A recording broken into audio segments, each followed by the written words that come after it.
Hi everyone, welcome back or welcome to my channel. My name's Lizzie and I'm here today to tell you about my latest sewing make. I made a new thing.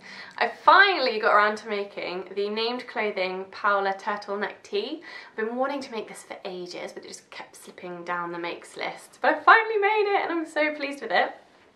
So as I said, the pattern is the named Paola Turtleneck tee. I'll put a picture of the pattern in here so you can see it. And I used this fabric, which is the most beautiful jersey. It's sort of like shiny and like a bit silky and slippery. It's really luxurious.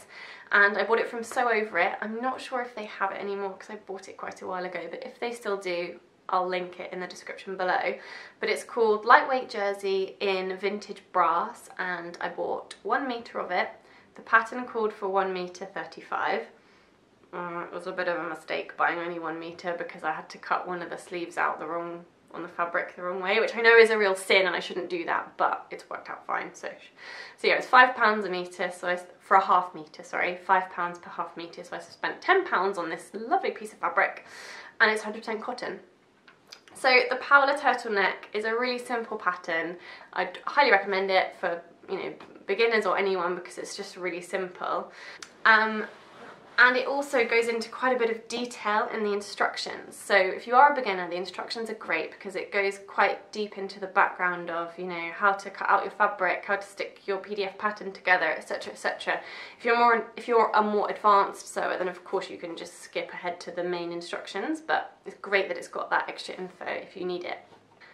So I will put some imagery or video of me twirling around and show you the top in its full glory. But yeah, it's got long sleeves, it's got this lovely turtleneck at the top, which in this fabric, because it's a very lightweight drapey jersey, it sort of flops, which at first I was like, oh no, I kind of want it to be a proper turtleneck, but actually I really like it and it's just the nature of this fabric. And then it just comes down into sort of a body skimming shape and it's just really nice and comfortable to wear. So to tell you a bit about the sewing process and how I found it, sort of like a little, not a review, but just how I got on with it.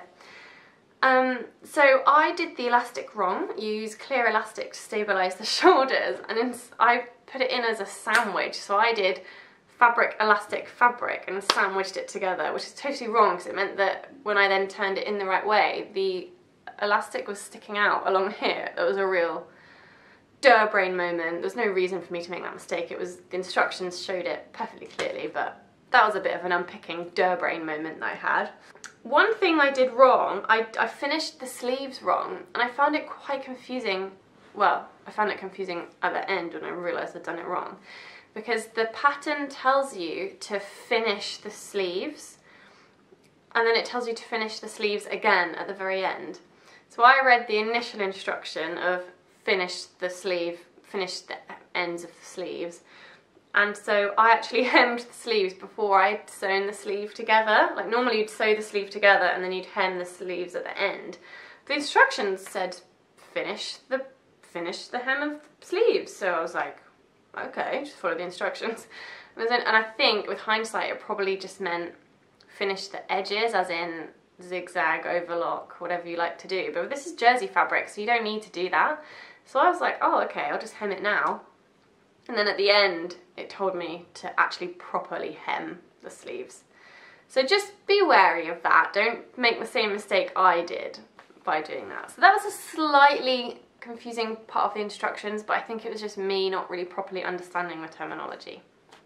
Oh, to tell you about the fit, so I did a size 8, and as you can see it fits me really nicely on the body. The sleeves are a little bit baggy and I did think about taking the sleeves in, just because this is such a drapey jersey it could easily be quite a bit tighter, but I think I'm not going to bother. I think I'm totally happy with it, so for now it's absolutely fine. But just a pointer, if you do want a tighter fit, you might want to size down from your normal size. I did have one boo-boo, and it's that I think I stretched the hem out on the bottom of the bodice, which is such a shame. I'll try and show you. Oh, I'm gonna have to stand up. So the hem, in fact you can't necessarily, I'm not sure if you can see it, but it's just a bit like wibbly. Even though I've pressed it, it's just a bit wobbly like that. So I think it's because I stretched it out, which is a shame, but I'm not gonna let it stop me wearing it. And the only other comment I'd make is that because this fabric is so fine and slippery, the shoulders are a little bit lumpy where my seam allowance is. If you've got any tips on what I can do about that, let me know. But I've pressed them properly as per the instructions in the pattern, but it's just sometimes I look at it and I'm like, oh, it's a bit lumpy bumpy. I don't have an overlocker, so I did this all on my regular sewing machine and it was absolutely fine. One element that is a little bit annoying is that if you can see here, and this could be again just to do with the fabric that I chose, the funnel neck bit doesn't necessarily cover this seam line here. So I think what I'm going to do is just I'm just going to stitch the edge of the funnel neck. I'm actually going to stitch it down to the bodice to make sure that I've not, because that looks a bit rubbish. Do you see how I've got this seam line here on show? Because this doesn't sort of stay in place very well. So that's one thing that I think I'm going to do just to perfect it and smarten it up a bit. But overall, I'm super happy with it. I love the colour. I think it's such a good colour for my skin tone and my hair colour, and it goes nicely with this lipstick too. So yeah, I'm really pleased with it. I kind of have only really worn it with jeans so far. I need to try and think of a few other skirts and things that I have in my wardrobe to wear it with. But yeah, I think it's a good one. Thanks for watching. I hope you enjoyed this video. Give it a thumbs up if you did. Let me know in the comments if you've made this pattern. If you've got any comments, I'd love to hear from you. And I'll see you next time. Bye!